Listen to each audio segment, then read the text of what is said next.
Hello and welcome sa isa na namang episode ng Panalong Buhay TikTok Live. Tonight, okay yung episode natin tonight kasi meron tayong guest. Yung guest natin ay isang artista.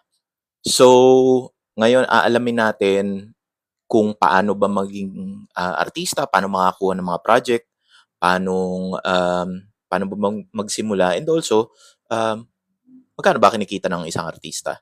So, pero don't expect, hindi naman si Piolo yung ano natin, guest natin. Yung guest natin, um, mamaya malalaman nyo. Lumabas siya sa ilang commercial and lumabas siya sa, I mean, mga ibang ads, mga ganon. So, we'll just wait for him. Okay, so if first time nyong manood ng TikTok live ko, welcome. Yung Panalong Buhay, it's a channel that discusses financial literacy. And then yung TikTok live ko naman, it interviews different people from different industries. Tinitignan natin paano bang gumagana yung negosyo nila or yung trabaho nila para for the benefit of those who are watching, kung kunwari gusto nyong pasukin yung linya na yon. Kahapon, nakipag-usap tayo sa isang sari-sari store owner. Tapos, today naman, kakausapin natin ay isang artista. So, malalaman natin kung paano ba tumatakbo ang pagiging artista and all that. So, yon. Nandiyan na pala siya. Invite ko lang, ha? Hello? Ross, Hello! hear me, bro? Good evening! Good evening, bro. Good evening. It's been a while. Kaya lang, ah. Ah, Let's, ma- let's turn on my camera. There you go. Teka, nawala.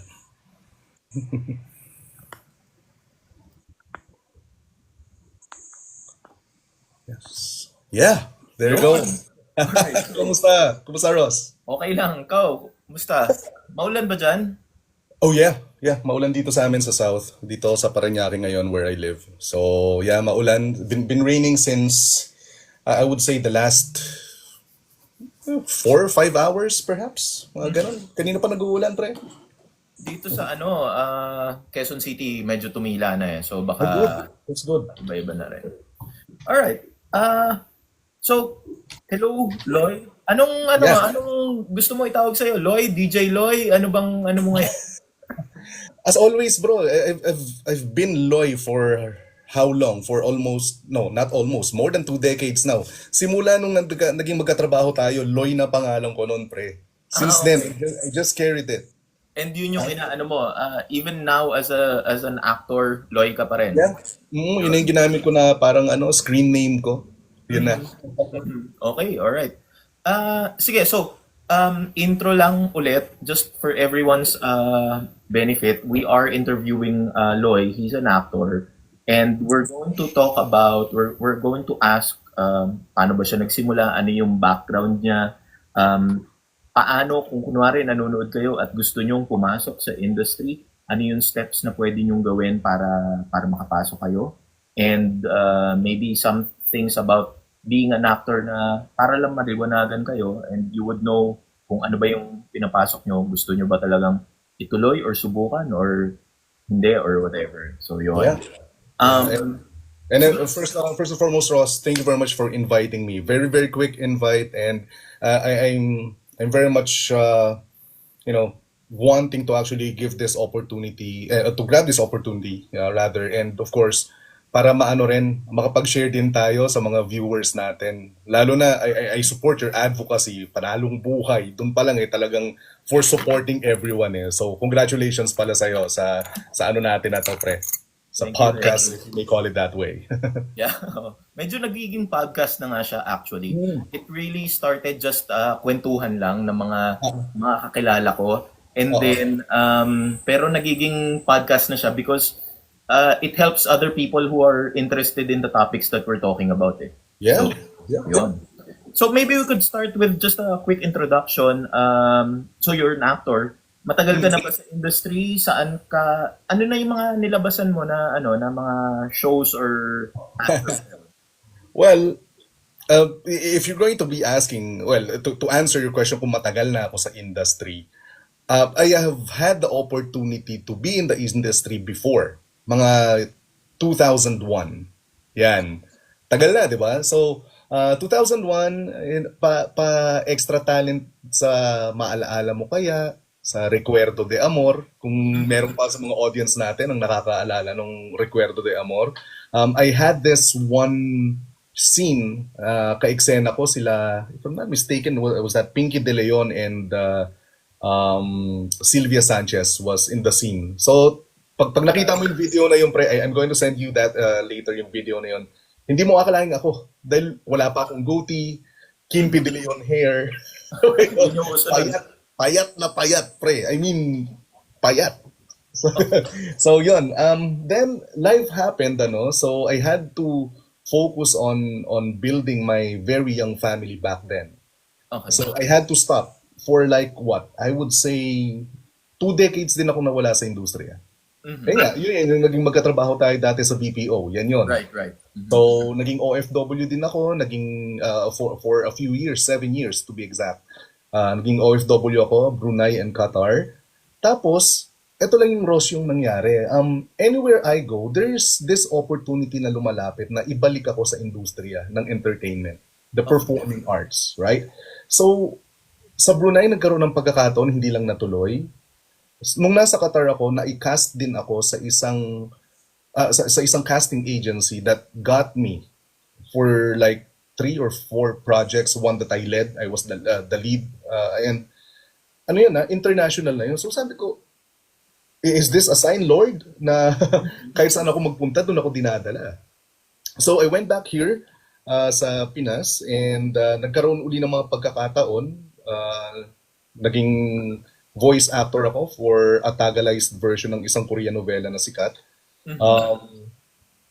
Nag-ano din, ayan na, tapos may mga kaibigan ako na encouraged me dahil sila na yung mga nauna sa industriya. Ayan na rin yung naging online radio DJ ako for Pinoy Heart Radio. Tapos may kaibigan ako dito sa Pilipinas na siya na yung naunang nagtatalent. And sabi niya, gusto mo isama lang kita or i-invite lang kita dun sa Facebook group namin na pag may nakita kang gusto mong auditionan na project o role, try mo lang, walang mawawala. So I did just that. 2022, 2023 maybe yung bumalik ako. And surprisingly, meron din naman mga peg na tinatawag naming mga actors. Yung peg, ibig sabihin yung role na bagay sa'yo. Meron din mga kumuha sa akin, like Tito Peg, Tatay Peg. Itsura natin ngayon, pre, di ba? So,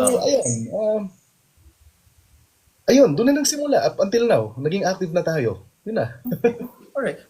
Going back 2001, so, sabi mo, lumabas ka na sa Maalaala Mo Kaya and all that. At the time ba, kung hindi ka nagkaroon ng pamilya na maaga, do you think yun yung direction na gusto mo talagang ituloy? Yes, I would say yes. Pero nung panahon na kasi na yun, believe me, Ross, talent fees right there and then will not make you live. It's not enough to make a living. Okay. Diba? Kasi ano rin as bad as it sounds nung mga naunang panahon, pag wala kang kapit sa loob, hindi ka talaga hindi ka sisikat. Okay. Diba? Sobrang unang tinitignan dyan, have you got the looks? Obviously, wala naman ako nun. Diba? Hindi naman ako yung poging-pogi na na, kumbaga, Sakto lang. Sakto lang, oo. So, ayun, parang, nung panahon na yun, parang, I remember, kinuha ako ng kumuha sa isang talent. Alam mo yun?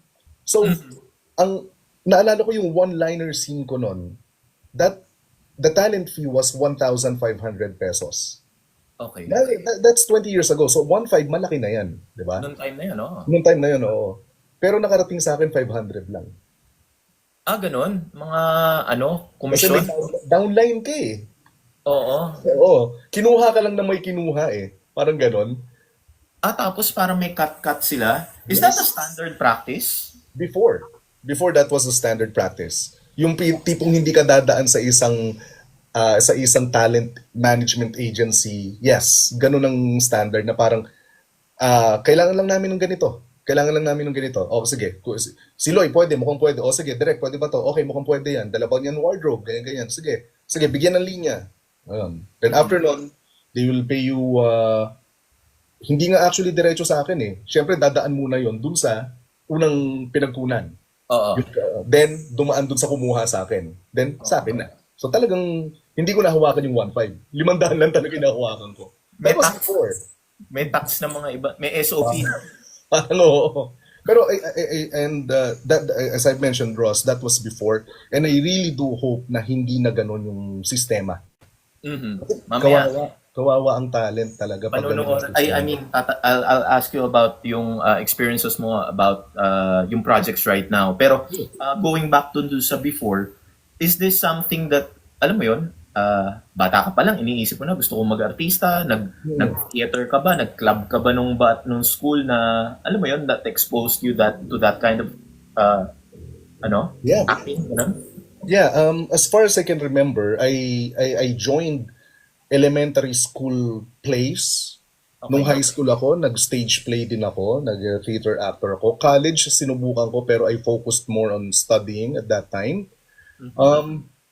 Nung bata ako, iba ang tingin ko. Parang ang tingin ko dati, gusto kong mag-artista kasi gusto kong sumikat, gusto kong yumaman. Okay. Yon. Kumbaga ayun yung goal. Gusto kong makilala ako sa buong Pilipinas or sa buong mundo. Gusto kong maging sikat din ako kasi nandyan yung pera. Andyan yung kikitain. Now that I am of age na, it's not the case na. I have to be honest that right now I'm doing this because it's my passion. Yun. What exactly is what are you passionate about? Is it acting, yung pag-arte? Is it entertaining people? Is it getting in front of the public and talking to them? What about it? Ano? Well, multifaceted din kasi ko, if I would put it that way. I am passionate about acting. I am passionate of learning how to act, or at least act properly. Okay. I'm not aiming to be like the best actor in any realm or whatnot, but I'm more of like, I'd like to learn paano niya nagawa yun. Paano niya naiarte yung ganun na flawless. Gusto ko at least ma-reach yun. Hindi ko na actually aim maging artista. Ang aim ko, maging actor. Yun, there's a big difference, right? So, with that in mind, nandun na rin papasok yung kahit pa paano gusto mong maka-entertain ng tao. And what is entertainment if we would define it? It's something for me na, something that at least you can help out a person or a group of people to be at ease, to chill out for perhaps, and maybe makalimutan nila muna yung problema nila for a few hours or a few moments na napapanood nila ako, nakapagdala ko sa kanila ng saya. I relieve them of their problems for just that small amount of time. And right now, masasabi ko rin na pag nakiklear out yung mga utak natin sa problema, dun tayo nakakaisip ng solusyon sa mga problema eh. So malay mo, yung the way that I entertain them, the best that I can, baka doon pa yung point na makahanap sila ng solution sa kung ano mang iniisip nila. So yun. And I'm also, like you said, I'm also passionate in talking to people. I'm passionate in sharing what I've learned in the craft of acting. And I've been very blessed, Ross, na yung mga nagturo sa akin, hindi rin sila madamot. So I do not have the rights na ipagdamot yung mga natutunan ko. Yun. I guess That's why I'm here with you. That's why I'm here with you. That's why I agreed to be interviewed. I think it's the same kasi on my part, sometimes hindi ko mapigilan, kailangan ko magpinta. Kailangan ko gumawa ng art. It's a creative outlet eh. Yes. And in etong ginagawa kong sa TikTok, wala rin naman bayad to eh. Pero sometimes ang ko, kailangan kong gumawa ng video. Gusto kong maka-impart ng knowledge or something. I think I can relate to what you're saying. So about it being something that you're passionate about. So, Yes, definitely. so let's talk about yung maybe some specifics. Sige. You were in the industry before. Right now, does it may bearing ba yun na meron kang acting projects before when you came back and started again? The only bearing that it can bring to you personally or to me personally is that na-experience ko na dati. Okay, alright. So I have, oo, at least may experience ako, kahit napaka-brief experience lang siya, but still at least there's like point of comparison na from there up until where I am right now, may learnings na pala ako. Na for example, yun nga, before yung 1.5, 5,500 na lang. So, at my time right now, hindi naman ako pwedeng pumayag na gano'n na uli kababa yung ibibigay na rate. Kasi 'di ba? I mean, we have to be honest. 1.5 right now is just like a day's ano lang 'yan. A day's gastusan lang 'yan. Pamasahe, Oo. pangkain mo, and sometimes yung 1.5 kulang pa nga. Right. What more, 500 lang nakarating sa akin. Pamasahe lang 'yon. Baka bigla tayong kumanta nung kanta ng Yano, yung SM, yung patingin-tingin hindi naman makabili, 'di ba? Candy lang, tsaka Yossi, parang ganon. Oo. Tama. Could you walk us through nung bumalik ka na, the process of nung naisipan mong okay, babalik na ako up until nakakuha ka na ng paid project? Okay. Yun nga, nasubukan ko na maging voice actor muna. Then afterwards, sinama nga ako ng friend ko dun sa FB group na kung saan nagbibigay ng mga project, naghahanap. What we call right now is casting calls. Okay. So, if I am to include everything that I have experienced, let me just tell you and our viewers that it's a full road of frustrations ang unang nangyari. Yeah. So let's say, di ba excited ka? Uy, casting call, pasok ako. We need someone like 30 years old ang itsura, 40 years old ang itsura, katamtama ng height, hindi ka putian, class B, class C, which ayun ang class ko kasi kumbaga may class A, class AA, mga ding-dong Dantes Magan Rivera yung mga yun. Eh ako mga class B ako mga class C. Or even class C na baka hindi umabot sa class B. Anyways, siguro naranasan kong mag-send ng mga applications ko to projects. Umabot siguro ng 20, 30, ni walang reply at all. Walang acknowledgement, walang reply na sinabi, okay, you're invited right now to the final casting. Walang ganon. Walang ganon. Ghost, yeah. Kasi ganon talaga sa industriya. And let me just tell you, napakamaswerte ng mga sumusubok na sumabak sa ganitong industriya ngayon. Kasi meron na tayong submission digitally. Digital submissions. Like, ipapadala mo lang sa Messenger, sa Viber, or sa Telegram, yung set card na tinatawag and yung BTR mo, before you really have to go to the audition. Eh, paano kung taga-Parañaque ka katulad ko, tapos yung audition Quezon City? Okay. Tapos, ang haba ng pila. Nangyayari yun, di ba? Ganun kasi dati yung scouting, yung casting. Ngayon, para makatipid ng oras, makatipid ng efforts din siguro, both for the caster and both for the artists or actors, digital na lang na ipapadala. Padala ka na lang ng set card mo, picture mo.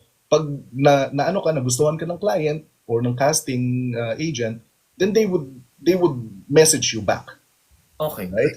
So, 2023 nagkataon na merong nagtiwala sa akin. Nagustuhan yung itsura ko, bagay daw sa akin. And just so happens, malapit lang dito sa lugar ko sa Parañaque. So, I went there, nakapag-shoot kami, and it was a paid project kaagad-agad. Sakto lang din siya, but the feeling itself na, uy, first paid project ko to.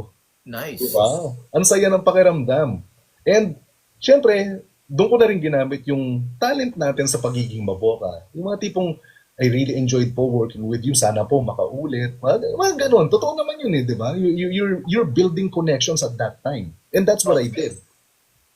Nakuha uli nila ako for another project. And another project. Nakatatlo yata ako sa kanila until now. What was the first project? Yung the one that na nakuha mo? Yung The first kinikwento? project was for Zooey Plastic Products. Naipost ko dito sa TikTok yon, naipost ko rin sa mga softmails ko. Yung tumatalon-talon ako sa kama. Oh, yeah. Oo, Yan. nakita ko. Ayun ang nagbigay sa akin ng break talaga. Yung grupo na yon nagbigay sa akin ng break. So, ayun, nakuha pa nila ako for another Zooey project and another project, I think, Power Mac Center naman. Sa kanila din yun. And try to apply for others. Ayan, 2023, meron tayong mga projects dyan. Hindi palagi, pero meron naman. Mhm. Tapos, 2024, merong uling mga naidagdag, but I really had to think hard. Sabi ko, bakit yung mga iba na kapeg ko rin lang naman, madalas silang nakukuha? Aha. Bakit ako hindi? I checked my portfolio. Kulang ako ng learnings. Kulang ako sa pag-aaral.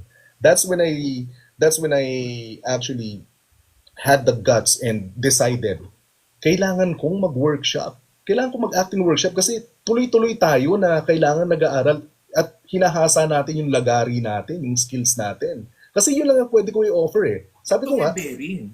May yeah, bearing yung mga ganon. bearing yung ganun talaga. Kasi sabi ko nga pre, hindi ako pogi eh. Hindi naman ako Ding Dong Dantes, hindi naman ako Richard Gomez. Obviously, kitang-kita naman. So, at least man lang, sa talent, meron tayong laban.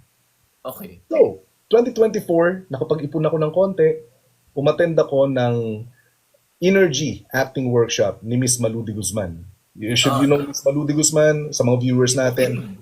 Oo, si Nanay Lukring ng Over the Batod. Siya si Dugong ng Marina. And most recently, siya yung lola ni Daniel Padilla sa Incognito, sa Netflix. Nandun siya. Yeah, nandun siya. I enrolled in her acting workshop, batch 6. And man, I mean, alam mo yun, if there's one regret that I have had at that point, yung hindi ako nag-enroll kaagad. Ayun na isip, bakit ko to kinuha dati pa? Yun. Bakit nga ba? Hindi. You didn't feel na kailangan mo? Kasi ang daming nangyari, wala akong pera. Salungat sa schedule ko. Diba? Mga ganung pangyayari. So, pero isip mo na siya before na mag-workshop. Yeah, batch 1 pa lang nila gusto ko nang mag-workshop. And I was actually looking for a workshop na would fit my needs. Hindi yung basta salang ka na lang sa sa workshop. 'Di ba? You have to be strategic din sa mga bagay na 'yan. And that's another tip that I can give our viewers. If you're planning to go to a workshop, know what kind of workshop you would like to go to. If you're like a more of a theater actor, then go to a workshop that focuses on theater plays. Focuses on performing on theater. If you'd like to enhance your modeling skills, go to a modeling workshop. Rampa. Okay, Mamalu, what kind of workshop was it? It's basic acting workshop. It's actually, sabi nga namin, it's a journey from the inside going outward to learn on how you're going to act. Okay. And it closely resembles, and actually not closely resembles, that's not the right word, but it is close to realism. Na hindi ka arte na ganyan ba talaga umarte pag nakakita ng taong nasagasaan? Yung titili ka kagad, gagano hindi. May shock factor ka pa eh. Ganon yung kumbaga, we base it on realism. And the Coach Malu and the group, that has been the most and the best decision that I've had in my acting career. Nakatulong siya ng todo. Nakita ko na lang na after kong mag-join at graduate dun sa acting workshop niya, dumadami yung projects ko. Nakatulong siya. Nagugustuhan ako ng mga direktor kasi ang dali ko makuha yung gusto nilang ipagawa sa akin. Okay. Diba? Ayun yung epekto nun. So, after that, sabi ko, I have to continue learning. Nag-workshop din ako sa Meissner Technique in ABS-CBN Star Magic.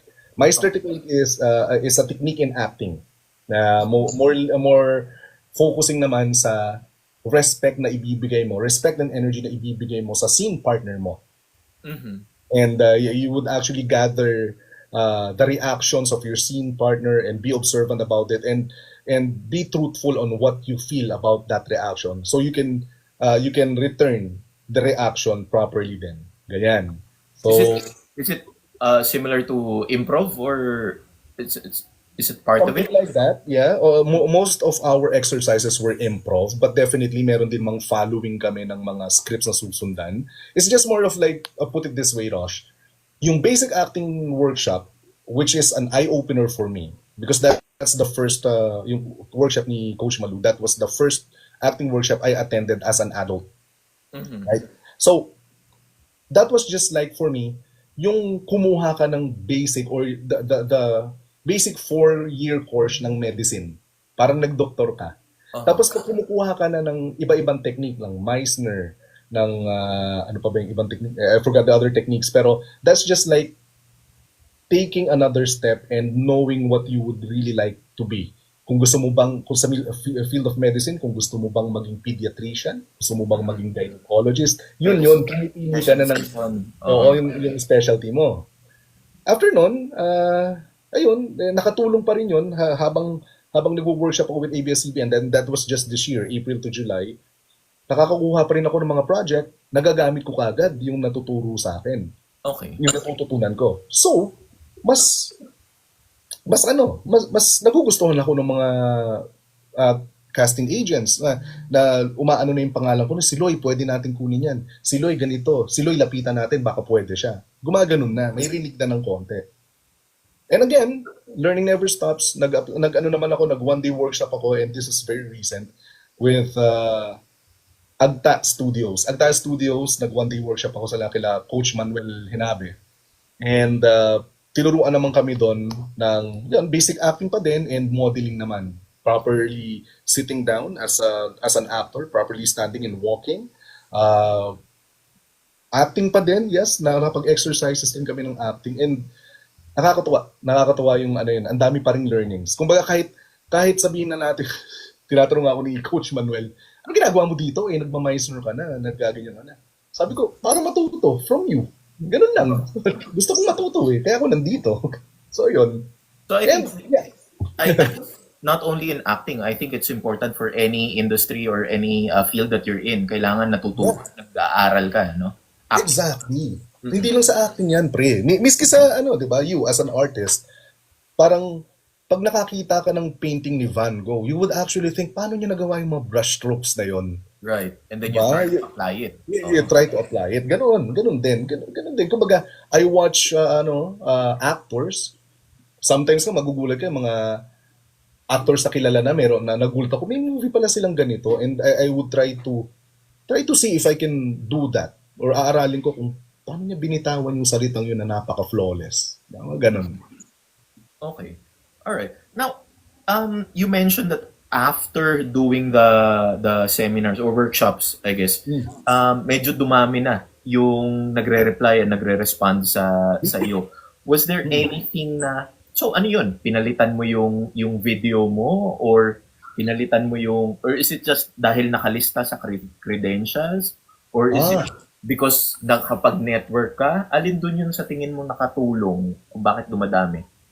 It's a combination of everything that you just said. Okay. Totoo. Kasi yung ano kasi, sa aming mga actors na active na naghahanap ng mga projects, in a monthly basis or whenever necessary, you have to update your set card. Kasi yung itsura ko last month, baka hindi na yun yung itsura ko ngayon. Yung haircut ko last month, iba hindi na haircut ko ngayon. Fully shaved ako last month. Ngayon hindi. May bigote balbas ako. And all, of course, kung kailangan din sa role. Let's say for example, Loy, kailangan namin ng gaganap ng mangingisda. Are you open to do that role? Opo, sige. Sige, naipasa na namin yung set card mo, pero baka, sasabihin ng caster or casting agent, baka meron kang costume dyan na pwede kang maging kunyari magsasaka. Picturean mo yung sarili mo. So, hanap ako ng costume ko na magsasaka. Straw hat, towel, may lambat sa baba. Kumuha ako ng lambat, sinampay ko dito. Picture ako, magsasaka. Or mangingisda, sorry, ganyan. Yun. So, as necessary and as ako monthly ako nag-update ng ano ko ng set card ko. Okay. And also what we call the VTR. VTR is like introducing yourself and letting everyone know who you are. Then kadugtong nun yung tinatawag naming emotion acting or yes acting. You're going to say yes in different emotions. Like for example, hi, my name is Loyo Casion. I'm 44 years old from Parañaque City, standing 5'7". Tapos magra-write profile ka. smile, left profile, smile, yan. Tapos, mag-yes acting ka, sasabihin mo lang, happy, yes, sad, yes. Ganun lang. Then angry, then emotions. Then, ayun kasi yung hinahanap na, ayun yung unang requirement. That's the first requirement sa mga casting. Yung makita at least na kung actor talagang hanap nila, may ibubuga to. Ibubuga. Yun. May comment dito, Kuya Loy, may anggulo ka palang Jeffrey Santos. Ella. Ay, si Ate Ella. yung daughter ni Miss Ella, classmate ko sa Agta Studios na workshop. Pinaka-baby namin yung daughter niya. Thank you very much, Miss Ella. Jeffrey Santos, parang hindi naman yata. Hindi, pero nung sinabi niya, oo nga, parang may nakita ko nga. medyo. Hindi ko makita, pre. Pero, alam mo yun, mas okay ka dun. Dahil, kilala kita siya, hindi ko kilala eh. Anyway, Ay, si Sean, yung baby lang. Hi, Sean. Hi, Eka. Nakita ko. alright, so, let's talk about this. Since ano to eh, my channel is really financial literacy. We're interested in medyo presyo. Just, maybe you could walk us through magastos ba yan? Especially sa simula na hindi ka pa nakakakuha ng project, when doing set cards, when doing VTRs, do you have to always, alam mo, magpa-facial ba parati? Kailangan bang yung mga damit mo parati magaganda? Kailangan hindi tumutubo yung buhok mo ng, alam mo yon, every week dapat nagpapagupit, yung mga ganun. Ano mo doon? When you will be starting this career, yes, medyo maghanda ka rin ng panggastos. Okay. Not only, ilabas na natin yung yung mga bagay na gusto mo talagang pag-ipunan like workshops. Ilabas na natin kasi ang workshops talaga mapapamahal ka talaga. I'm not discouraging anyone. Actually, I'm encouraging everyone na mag-workshop talaga to hone your skills, but you have to be prepared when it comes to the gastusin. Kasi ang workshop, of course, may may enrollment fee yan. And other than that enrollment fee, yung operational expense, pamasahe mo papunta ng workshop. Right. 'Di ba? Pang merienda mo, 'di ba? Mahirap mag-aral na walang laman ng tiyan or gutom na gutom ka. Kahit matitiis mo 'yan, I'm discouraging you to do that kasi walang papasok sa isip mo talaga. So sabihin natin, ayan, magastos siya in a sense na kailangan mo minsan bumili ng wardrobe na kailangan. Okay. Ako, suki ako ng ukay. I have to tell you the truth. Yeah, hindi ako nahihiya doon. Suki ako ng ukay. Loy, kailangan natin ng kulay yellow na long sleeve na polo. Wala ako noon eh. Pre, kita mo naman yung kulay ko. Hindi bagay sa akin ng dilaw. Ba't ako magdidilaw on a regular day? So, punta ako ng ukay-ukay na malapit. Hanap ako. Kailangan, Loy, ng kasi ang gaganapan mo, sundalo. Kailangan natin ng combat shoes. Wala akong combat shoes. Huling bumili ako ng combat shoes nung nag-ROTC pa ako nung college. So, salamat sa Shopee Pay at merong staggered payment, nakabili ako ng combat shoes ko. So, and in essence, you really have to prepare. Meron talagang mga kailangang gastusin na kailangan mong paghandaan. Kaya nga siguro, it's a good thing din na kahit papano, yung pagbabalik ko, coming from like a 23 year hiatus, if you may call it that way. Kahit pa paano, meron na akong naipundar para sa sarili ko na gusto ko talagang gawin to. Because if I'm not going to do this today, kailan pa? Yun yung naging mindset ko. Gusto ko to eh. And I'm just very, very lucky to have a wife that's very supportive. So, Shout out pala. Hi, Chris. si Yasha. Hi, Yasha. Roughly, how much po ang average cost ng workshop fee? As sabi ni Sweeney. Si Sweeney, classmate ko yan nung high school. Nasa Hong Kong ngayon yan, pre. Pinapanood tayo yan from Hong Kong. Hi, Sweeney. Roughly, without giving any, the exact amount. Like range lang, oh. Oo, range. You can get as low as 5,000 pesos and right now for me as high as 20K. Okay. Alright. And this is, sabi mo nga, hindi lang naman isa. ang kukunin mong workshop. You have to take it regularly for you to kumbaga, know more Yep. or learn more. Okay. So yun, kailangan handa ka dun sa ganung Yes, kailangan mo paghandaan yun. Merong maayos na workshops dito na you would pay a down payment first. Pwede may ganun. Then bayaran mo na yung rest of the workshop fee on the day itself na magsisimula ng workshop.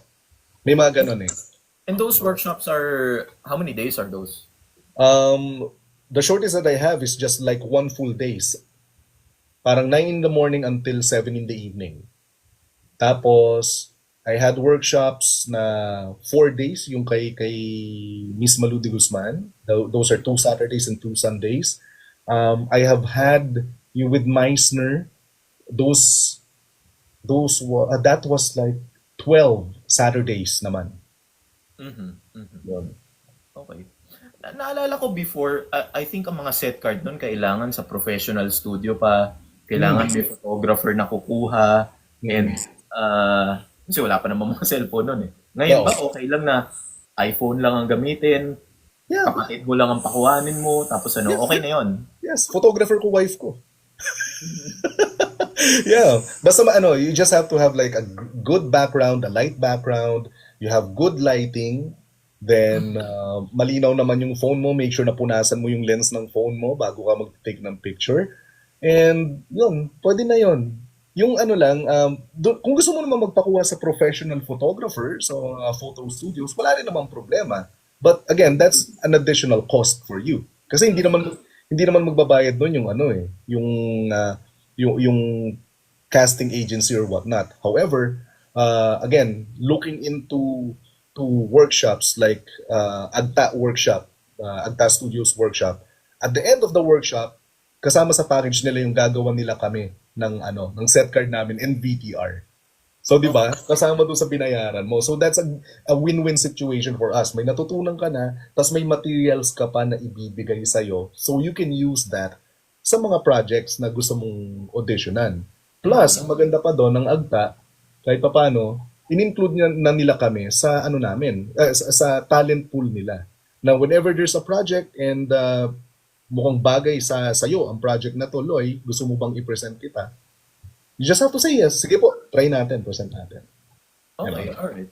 So may parang connections ng kasama. Yes, and that's another thing, Ross.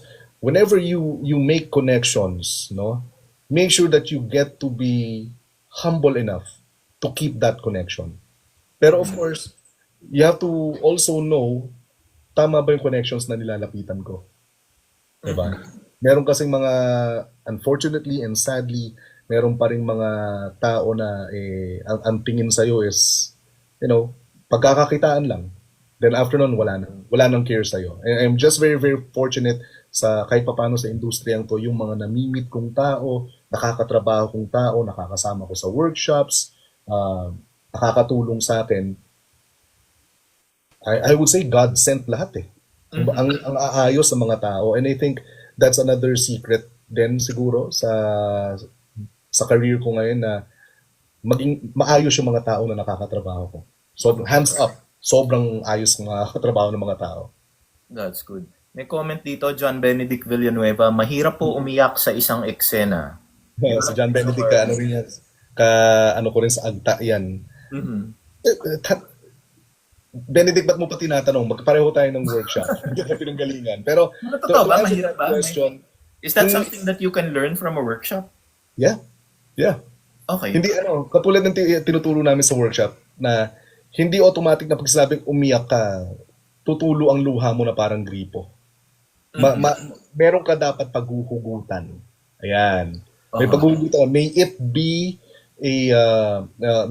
be like the saddest day of your life or the happiest day of your life, or you just saw someone na talagang yung taong galit na galit ka, sobrang galit mo, naiiyak ka. Those are things that you have to go to. And sometimes, some actors does not want to go there kasi sobrang nakaka-depress. You have to really know how to turn it off and turn it back on only when necessary. Okay, that's nice. Quick lang, i-segue ko lang na may naalala ko. nanonood akong Hot Ones, ang guest si Elia Gonzalez. She was asked to cry. Sabi, patuluin mo lang sa kanan. Nagawa niya.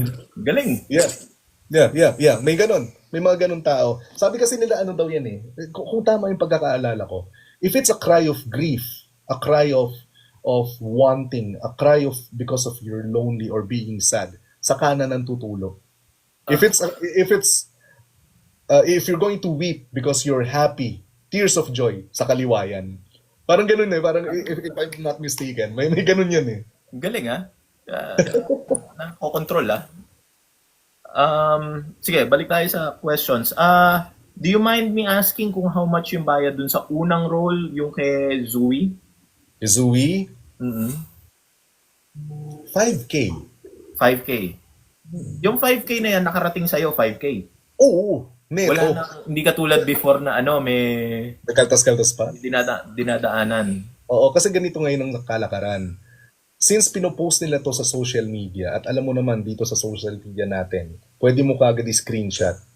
Pag nakalagay doon sa ad nila na 5K ang matatanggap mo, you have to make sure if it's net or gross. Gross, ibig sabihin may kaltas pa. Net, malinis. Yun na yung makukuha mo. Diba? Yung term natin, diba? So, dahil meron din naman ng kahit paano batas na napoprotektahan ng mga talent, ang mga actors, I think meron na. Hindi nila pwedeng baliin yun kasi mababash at mababash sila. Masisira sila sa tao. Mm-hmm. So they have to commit and deliver that commitment kung yun ang gusto nila. Okay. Alright. So, mas protected na ngayon. Is there anyone that you can, kumbaga, parang complain to kapag may problema sa ganyan? Meron ba kayong organization that, kunwari, mga Actors Guild, mga ganon? Actually, kung meron man, I'm not yet a member. Yun. Okay. Pero alam ko meron na. May nakikita ako ngayon yung grupo nila Ding Dong Dantes. Oh yeah, yung Actor PH. Right. Mm-hmm. Oo, they are promoting the wellness of our actors. Which is, I think definitely okay din siya. Magandang advocacy yun, yung grupo nila. Even Miss Maludi Guzman is a member of that. Magandang advocacy nila, protecting the actors, protecting entertainers. You just have to be a member of that group. Mm-hmm. Mm-hmm. Ngayon, for people who are watching and naisip nila, oy, gusto kong subukan mag-submit ng mga ganito. And then, you did mention some of the requirements like set cards and the VTR. For a regular person, they wouldn't know na kailangan pala sasabihin mo yung pangalan mo, yung edad mo, and then height mo, right profile, tapos yung the yes exercises that you were saying. Is there a place or maybe a YouTube channel or something that you would recommend na, oy, this would teach you basic stuff about what you need to apply or to get casting calls? Yeah. I cannot think of an exact Facebook or YouTube channel na I can recommend, but there are a lot. No? Merong mga nagtuturo talaga, merong mga magagandang loob na hindi madamot sa information about it. And ako, pag na-include ako sa mga workshop, meron akong natututunan, I gladly share it with my colleagues, to my friends sa mga baguhan din na gusto sumubok. Halimbawa, ito nga sa AGTA, di ba, meron nga kaming VTR dyan, tsaka meron kaming set card that they gave us the soft copies. Kung meron akong friend na nagtanong sa akin, Loy, ano ba yung set card? Loy, paano ba gumawa ng set card? Papadala ko, ito sample. Papadala kong ganun. So at least, di ba, nakatulong ako in that sense. And also naman, the internet is very wide. Napakalaki ng internet. Meron at meron dyan na magbibigay ng information on what is a set card, what is a VTR, lalo na dito sa Pilipinas. Napakadaling kumuha ng information about that, kung ano yung mga kailangan. Okay, that's good to know. May tanong dito, ano pong galing kay Kentan on IG? Yes. Ano pong mga classmate ko sa AGTA to. Ano pong mas okay, mag-runway models muna or maging extra as a person na mag-start sa industry pa lang? Good question, Ken. It actually depends on what you are passionate about. Right? Of course, the industry, the entertainment industry here and anywhere around the globe is actually a cutthroat industry. Mhm. I have to say that out. Cutthroat industry yan. Nakuha ka ngayon, tomorrow patay na yung character mo. Things like that can happen. Now, if to your question, runway models or maging extra as a person, mag-start ang industry, I can't say yes to modeling kasi hindi ko pa naman nasubukan. My body's not built for modeling kasi. I mean, maikli yung mga bias ko. So, hindi talaga pang model ang itsura. Unless ang naghahanap sila ng maliit na tao. I'm only 5'7", bro. So, Maliit yun. ba yun sa industriya? Oh, pre. Maliit ang 5'7", pre. Ano Oo. bang paglalaki, ano bang ideal height? At least pumatak ka ng 5'8", 5'10". O konti na lang yun. Depende na nga lang, pre, sa ano ka madadala ng Matatakan. tanong yun. Dadala ng... Pero ano yun, pre? Kumbaga, depende rin nga kasi sa role na hinahanap. Diba? Kung kailangan ng kailangan nila ng tatay na medyo Pilipinong-Pilipino ang dating, 5'6", 5'7", yan, pasok ako sa mga peg na ganyan. Okay. Pero to Ken's question, it really depends for me on what are you most passionate about in pursuing. Mhm. Kasi ano maraming models, nagsimulang models, naging artista. Mhm. Diba? Meron din namang mga artista na wanted to try modeling as well. So, ikaw ang kakapa niyan. Ikaw ang makakasagot niyan. Meron bang advantage kung meron ka ng social media presence, marami ka ng following, meron ka ng, alam mo yon 100,000 na followers sa kung saan mang social media? Does that get you work more? I think there is an advantage and there's also a big disadvantage about it. Advantage kasi kilala ka na. Mhm. Diba? Kilala ka na eh. Uy, si Loy Ocasio, nakikita ko lang dati to sa Facebook, sa TikTok, tapos ngayon lumalabas sa TV. Mhm. Then, that's actually like an open invitation for you to be followed. Mhm. Right? The disadvantage that I think that I can see about that is that paano pag nag-fail ka? Diba? Parang pag gusto ka ng tao sa TikTok pero ayaw nila yung nakikita sa'yo when it comes to TV commercials or the big screen, nasa TV series ka na. Hindi yan yung dating Loy na pinapanood ko eh. Ganyan eh. So, ganyan, parang mas gusto ko na na si Loy sa na lang sana. Sana hindi na lang siya umalis sa SOCMED. Blah blah blah, ganyan. So, there are disadvantages. Ibig sabihin, sikat ka na, sisikat ka pa uli. Disadvantages is that if you are not well received in another platform. Mhm. Mhm. Okay. Um, let me go through a couple of kumbaga areas or di ko alam genres or and tell me madali bang pasukin to, mahirap madaming competition diyan. Ads, print ads, yung mga brand ads, is that easy or hard to get into for a beginner? Actually, mas madaling lang mapuntahan yun. Mas madali. How about TV Let's shows? say not only on print ads. Let's say kasi ngayon ako to be honest wala pa akong TV commercial. Yung lumalabas sa mainstream TV, wala. The things that you see from my posts are digital ads. Yeah, pero I don't think ngayon is digital ads are as na naman di ba? As widespread as TV ads kasi no one watches TV anymore.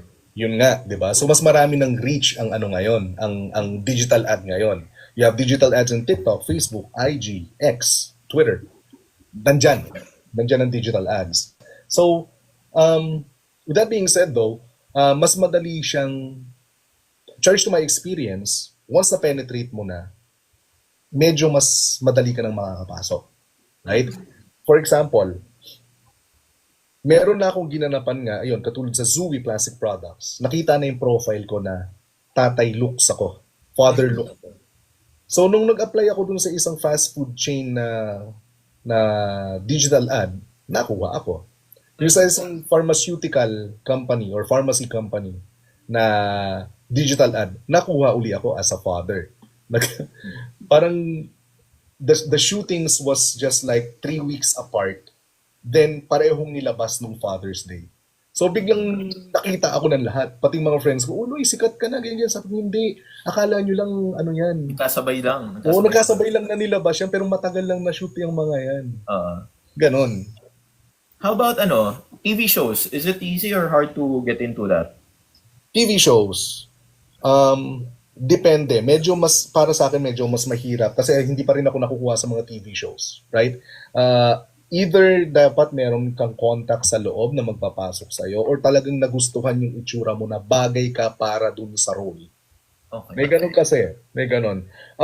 There was this one time, the casting agency that handles me, tinawagan ako ng director, Loy, kailangan namin ng ganito, nakausap ko na with lines ka. So, being me, sige, subukan ko po. Parang sa akin kasi naisip ko, pag tinurn down ko to, wala nang papasok na iba. Sayang naman, nandito na to eh. So I accepted. I went to the location, an hour before my call time, nandun na ako. Lumipas na ang 12 oras, hindi pa ako nakukunan. Kasi uncontrolled and unforeseen circumstances, bumagyo, umulan bigla. So, nag-pack up, hindi ako nakunan. Diba? So, yun, it's for a TV series. Bayad sa ganun? Bayad.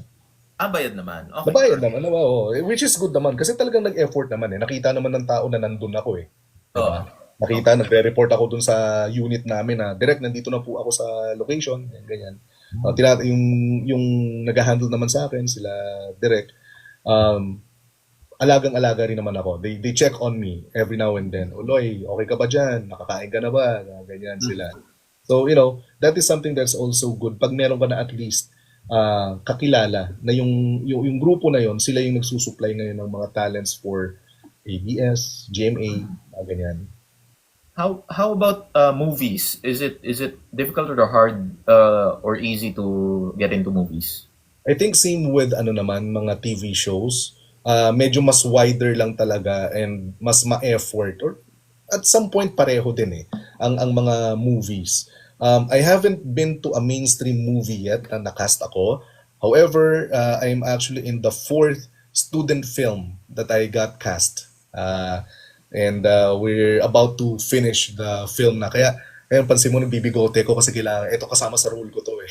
Na kailangan ng bigote balbas ako. Student films, do they go through the same process? Then may casting call din? Same din? Is that paid? Are student films paid?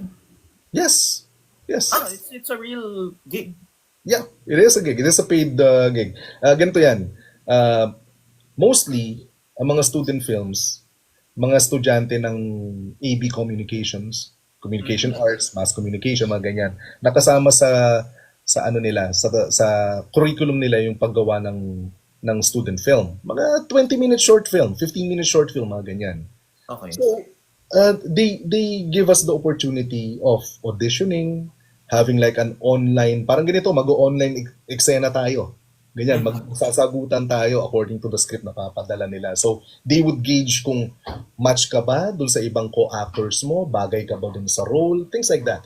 And, yun, medyo may rin siya, medyo may pagkamagastos din because you have to be ready na unang-una, huwag mo tatanggalin sa isipan mo na estudyante yung mga yan, nag-aaral pa yung mga yan. Hindi naman talaga production yan na malakihan ang budget. Set your expectations lang. Exactly. Pero if you would like to enrich your acting skills, to hone your skills, student films is a very great platform to practice. Mm-hmm. Okay. How about indie films? Is Indie that films, mga Sinimalaya, mga ganyan, Yeah, oo.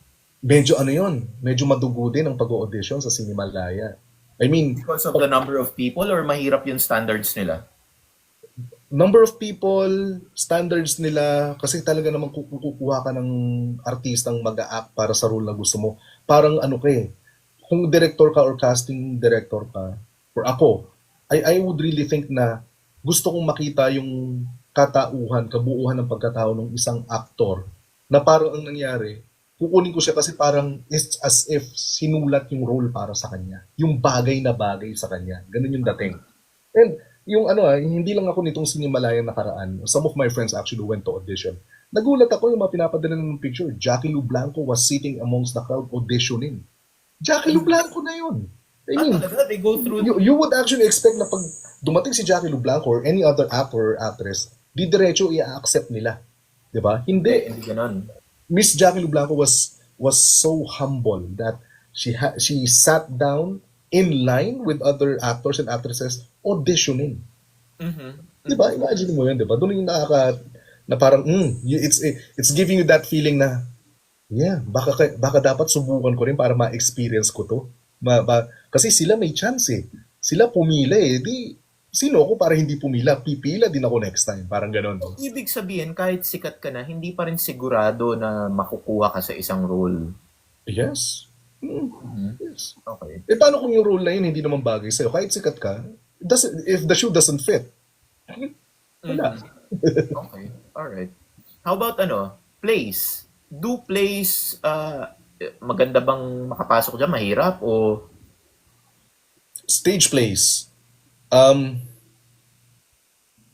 Hindi sa madali eh. It has its own hirap and dali, if you would put it that way. Pero kasi in stage play kasi, it's a different platform compared to TVs and films. Diba? Layo. So, in films, may cut, take two. Sa stage play, wala. So, TVs and films, i-close up lang, ita-tight shot yung mata mo, makikita yung emosyon sa mata mo that you have to deliver. Kung galit ka, masaya ka, sa mata nakikita. Sa stage play, wala namang close up na camera sa'yo eh. Diba? Nakatayo ka sa stage. Mas malaki ang galaw mo sa stage play kasi kailangan yung sa pinakadulo nung teatro, nakikita dapat ang galaw mo. Okay. So, it's a totally different discipline, I guess. Totally different discipline. At mataas ang respeto ko sa mga nagteatro. Sobra. Okay. Alright. How about you mentioned this earlier, voice acting. Is that also you have to audition, you have to submit I guess a recording, Yes. is it harder to get into voice acting? I can't say yes, I can't say no eh. Kasi it all depends talaga kung ikaw yung magugustuhan, kung tumatama yung timbre ng boses mo. When it comes to voice acting, no? Kung tumatama yung timbre ng boses mo sa role na ina-applyan or sa role na pwede sa'yo. I only had one voice acting job or gig. Yung Korean novela ni Park Seo-joon, Fight for My Way. So, it's about, Park Seo-joon siya yung bida, siya yung opa. It's about like a taekwondo player na pumasok sa MMA, mixed martial arts. Ginanapan ko yung coach niya sa MMA. So, the process was, the audition was, I went to the recording studio, they gave me 5 scripts, isang matanda, isang bata, matanda, senior, mga nasa 70-year-old na lalaki, isang bata na mga nasa 12 years old, isang opa, isang kontrabida, isang bakla. You have to voice that all. And it's also like acting. Voice acting na eh. Nandun yung magde-deliver ka pa rin ng emosyon. Pero hindi ka nakikita sa camera. Boses. Right? So, ayun. Si Kathleen K. Sone. Thank you for the rose. Si Kathleen, kung alam mo yung pre, siya yung boses ng Ladies' Choice. Siya yung nagko-cover nung Jet to Holiday. Voice actress yan. Oh, alright. Yeah, she's watching right now. Thank you very much, Kay, for joining us. So, ayun. Nung nakuha ko yung role na yon, actually, after kong i-deliver yung 5 scripts na yon, sabi ng casting director, yung voice casting director, Loy, saglit lang, may kukunin lang ako isang script pa, papadeliver ko sa'yo. I-record natin.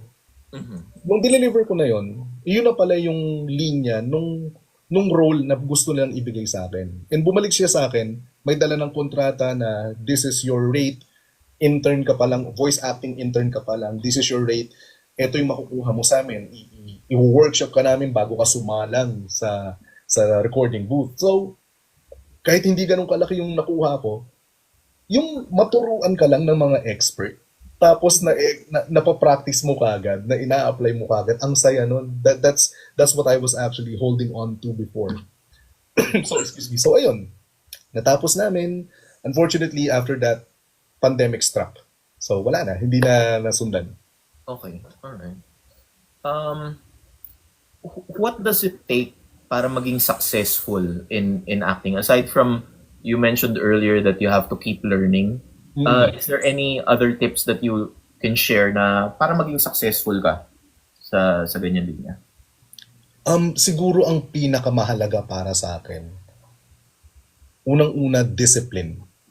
Mhm. You have to make sure that you're disciplined enough to accept what can be accepted and to accept the rejections, diba? To acknowledge the praises that you will receive for a good job. Na at the same time, always put your feet firmly sa ground. Humble, live humble talaga. Hindi yung pwedeng, yung sabi ko nga ano palagi tingin sa taas, reach for the stars while your feet are firmly grounded. Oh. Kasi hindi mo ano yung tipong praises sa'yo, uy, galing-galing mo naman, ganyan-ganyan. Huwag mong papalubuhin sa utak mo yun, pre. Sobrang ano yun, sobrang kalaban mo yun. Kasi that would actually just bring you pride na unnecessary talaga. Yayabang ka lang, gano'n. Oo, wag kang magyabang. Pag dumating ka dun sa point na nandun ka na nagkaka-project ka na, be respectful to everyone. Cameraman, director, assistant director, kahit yung mga tagabuhat lang hindi lang, mga tagabuhat ng mabibigat, each and every one of the people that you will encounter in a set, meron niyang trabahong mahalaga para sa production. At pag ikaw, nagyabang ka, walang mangyayari sa'yo. Another thing siguro, be professional. Okay. Be professional. Kung ang call time mo, ganitong oras, kung hindi mo kayang dumating on time, dumating ka before time. And never be late. Wag mong iisipin na, ako yung artista makapaghintay sila. No. No yun. Talagang, gusto mo ba yung iisipin ng tao sa'yo? Okay na sana tayo, natapos sana natin to ngayon. Kung hindi lang na-late yung lead natin, kung hindi lang na-late yung actor na yun. Ang pangit pag nakabuntot yun sa'yo, napaka-unprofessional mo. Yung may connotation na si Loy, unprofessional yan, late palagi. Lord, ang pangit nun. Then, I would assume that, alam mo yon, it goes around the industry and, alam mo yon, it becomes a reputation and it follows you around. No? Yes, it will become your reputation. And kung ganun lang maging reputasyon mo, ay kawawa ka. Kung ay ganun yung gusto mong pagpapakilala sa sarili mo. Diba? Pangit. Another thing siguro, eto natutunan ko to kay Denzel Washington. The great Denzel Washington. Sabi niya in one of the interview, first part of your life, you have to learn. Second part of your life, you have to earn. Third part of your life, you should return. So for me, what it means that habang natututo ka, pag tapos ka na doon sa part na natututo ka, well, ang learning naman continuous yan.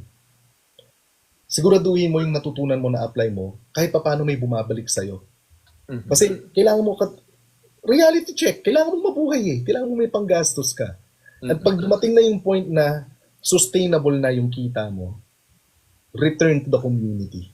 Ibalik mo yung para sa kanila. Help out someone na nag-struggle. Katulad nung ikaw nag-struggle kasi doon ka rin naman galing. Kaya nga, Ross, to return to the things that I mentioned earlier, hindi ako madamot pagdating sa mga nanghihingi sa akin ng tips, advices. Binibigay ko wholeheartedly. Pero nasa kanila lang yung kung gagamitin nila. Kung gamitin nila sa masama, sorry, hindi ka na makakaulit sa akin. And lastly, dasal. Napakahalaga niyan. Dasal talaga. Alam mo yun? Yung you mentioned earlier that there was a time that you submitted 20 to 30 applications and walang sumagot man lang. Any tips on how to deal with rejection? Okay. Rejection will always be there. Kahit hindi sa pagiging aktor, kahit saan. Pag-apply ka ng trabaho, panliligaw, 'di ba? Hindi naman sa lahat ng niligawan mo na meron diyan binasted ka na, 'di ba? Mga ganyan. Sa mga proposals mo sa trabaho, rejection will always be there. You just have to reflect kung bakit ka na-reject. Mhm. And once you get to have that idea kung bakit ka ni-reject, then work on that. Mhm. Diba? Para sa akin, yung katulad ng kunento ko, Rosh, bakit ba ako nare-reject palagi? Bakit ba hindi ako nakukuha? I'm looking at the mirror. Oo nga, no, ang laki ng eye bag ko. Oo nga, no, may mga pimple ako.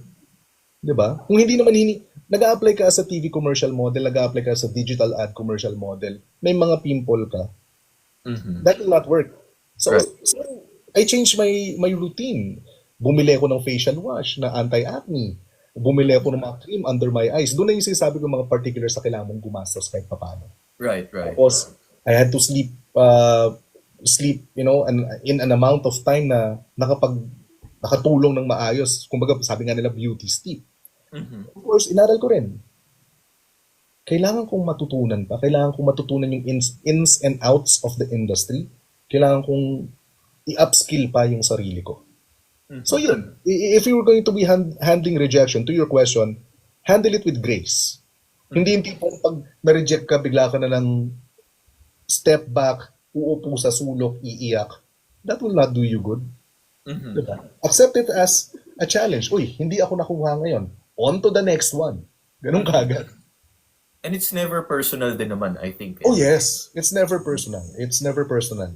Lalo na hindi mo naman kakilala yung makakatrabaho mo doon. Paano mo sasabing personal yon na parang pinersonal ako nito, hindi ako kinuha? O, kilala ka ba yan? Para sabihin mo na pinersonal ka? Hindi. I mean, mostly, yung mga casting agents na yan, sila lang yung primary filter. Kung halimbawa nakalagpas ka man na, sige Loy, ipe-present kita. Or napusuan kita Loy, gusto mo ba i-present kita sa client? Yung client pa magde-decide yan. Hindi lang naman ikaw yung ipe-present yan. Marami pang ipe-present na ibang talent yan. Sige, kunin ko si Loy, sasabihin ni client, sige, check si Loy, tanggal to si ganito, tanggal to si ganito, tanggal to, tanggapin ko to. Tapos, okay, invite mo na si Loy tsaka si applicant number 3, number 4, for example, for face-to-face casting. Pagdating ng face-to-face casting, harapan na yan. Andiyan na yung papakita, yung isi-simulate na yung commercial na gagawin ninyo. Mas magaling si talent number 4, number 5 sa akin. Ako yung hindi matatanggap. Pero, kasama ako sa napagpilian. Unti-unti lang yan. Marami ba, how many filters do you have to go through para umabot dun sa ano? Depends. It actually depends. Meron kasi mga tipong, yun nga, magagaling na casting agents, talagang nakikita kagad nila na tong taong to pwede kagad sa role na to. Siya yung ipepresent or sabihin na, ito yung ipepresent ko sa kanya. Pag hindi nagustuhan ni client, sige, hanap pa tayo ng iba sa portfolio ng naming mga casting agents. Parang ganun yung dating. Eto si Loy. Okay na ba to sa'yo? Ayan, mas okay yan sa role. Sige, papuntahin mo na. Ganun. Minsan, casting agent lang, minsan 2 pa, minsan 3. Depends actually. Okay. For people who want to enter the industry, could you give us an idea, magkano ba pwedeng kitain ng someone who's fairly successful?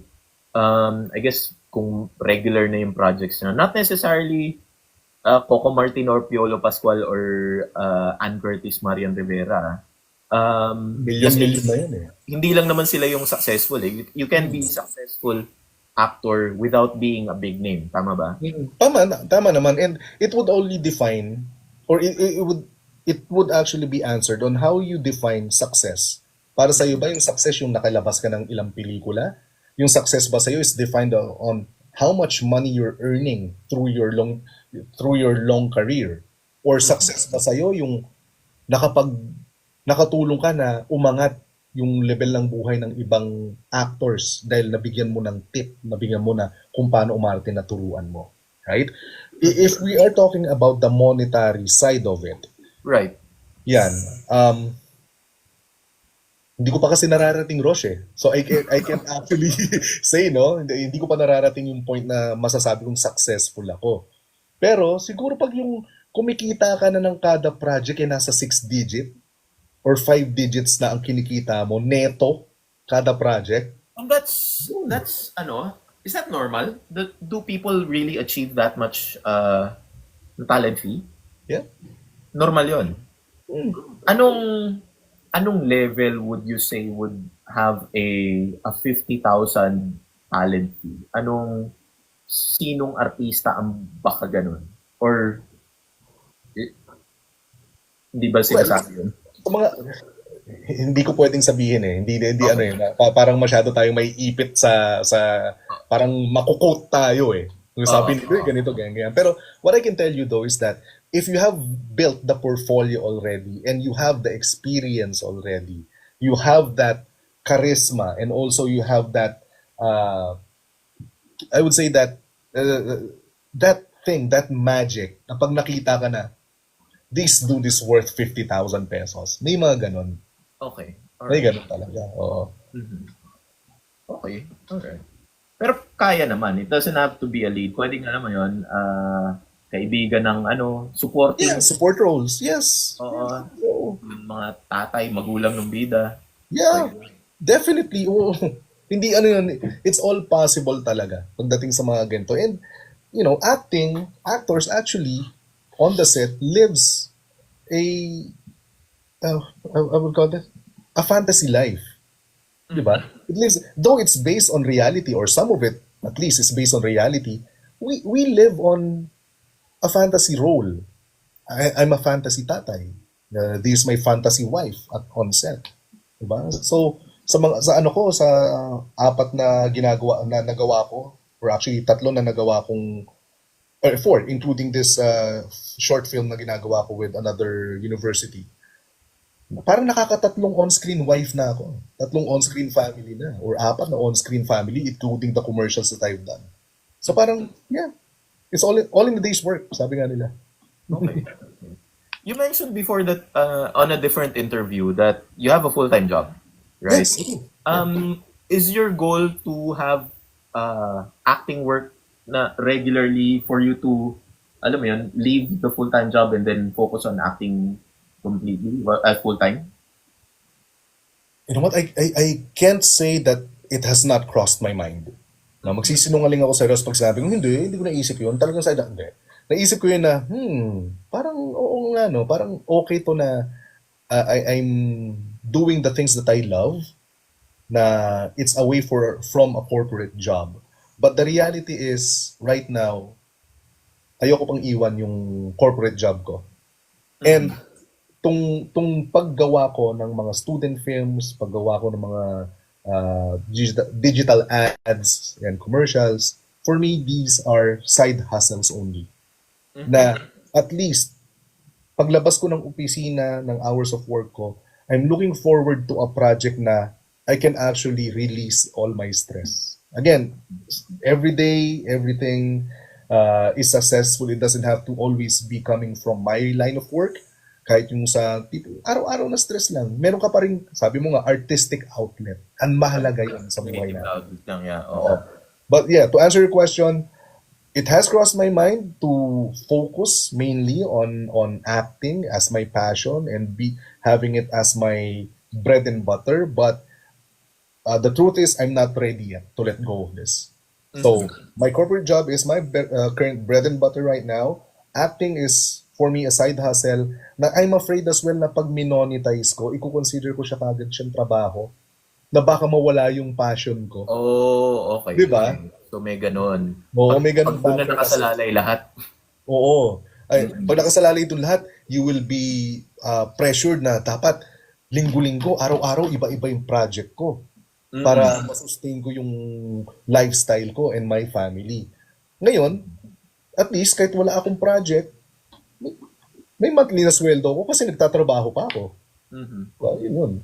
I can relate to that. Oo. I understand. Kasi ang hirap naman pag nagpipinta ka and walang bumili ng painting mo, feeling mo, Diba? ikaw yung may mali eh.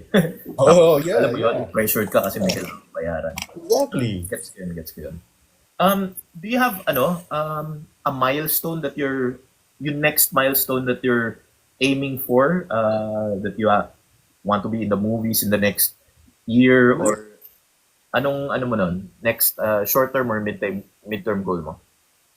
Well, ang mga goal ko ngayon, Ross, hindi siya yung tipong I would define as pag na-reach ko to, I will be contented. Content na ako, okay na ako, kahit ihinto ko na. Hindi. Though, I'd like to experience mainstream movies. Doesn't need to be na ako yung lead. Parang yung support. Masubukan ko lang. TV series maybe. Ayan, tuloy-tuloy. In the long run, I'm looking into at least yung humaba pa yung reach natin sa mga gustong makatry ng industry of acting. Pero solely as a passion. Ayoko kasi yung tipong lalapit sa akin na parang ang dating kagad, Kuya Loy, turuan mo naman ako kasi gusto kong kumita ng pera. Para sa akin, maling motivation. It's a good motivation, pero para sa akin personally, that should not be the thing that motivates you. The reason why you would want to actually go into the art of acting or the industry of acting. Yes, darating yung point mo yun when you become good. Pero kapag yan kagad yung inisip mo, nasa utak mo na, papasok ko ng isang workshop, paglabas ko dyan, sigurado, sikat kagad ako. Well, you're solely wrong. Sobrang mali mo doon. Masyado malaki yung nakataya kung ganun yung gagawin mo. And napakaraming bagay na kailangang matutunan, napakaraming bagay na kailangan mong i-accept sa sarili mo as an actor before you even get to that. Unless na lang siguro kung anak ka ng producer, anak ka ng director, kapatid ka ng ganitong artist na pwede kang ipasok na lang bigla. Kapatid ko po, bigyan nyo ng role. Kumbaga yung connections like that. But ako, I'd rather, if given the chance to go back where I started, I would do the same thing over again. Na yung alam kong pinaghirapan ko na nag-aral ako, nag-workshop ako, nag-apply ako sa mga roles na nakuha ako. Instead of yung ilalanda ko doon. And at the end of the day, you will hear people, kaya lang naman nakuha yan kasi kapatid ni ganito. Kaya lang naman nakuha yan kasi anak ni ganito. Yoko lang. All right. I think we should be good. We were able to get a lot of information from you and a lot of wisdom. Oh, nice. Thank you for sharing. If you have, do you have or for everyone who's watching, you can follow Loy at DJ Loy, yung mo dun sa di ba? Handle ko dito sa TikTok, DJ Loy. I'm still using that because I am, kahit papano naman, still a DJ of Pinoy Hard Radio. It just so happens na nasira yung laptop ko kaya hindi pa ako nakakapag-on-air ulit. But, makabili lang ng bagong laptop. Uy, kapatid ko, si Sai. There's my sister from Houston, Texas. Thank you very much, Sai. Hello. Always proud. Thank you. Ano pa yung social media mo para ma-follow nila? Yeah, my Facebook is Loy Ocasyon. That's L-H-O-I, Ocasyon, O-C-A-S-I-O-N. You can follow me there. My IG, yun lang naman TikTok, Facebook, and IG. IG is Sapo, SAPO_Kadara PH. Yun. Alright. So, yeah, doon ko lang naman mostly pinopost ang mga ang mga happenings. Hindi naman ako ganun ka parang loud na content creator, no. Kung ano lang yung mga worth i-share for to anyone, everyone, yun lang i-share ko.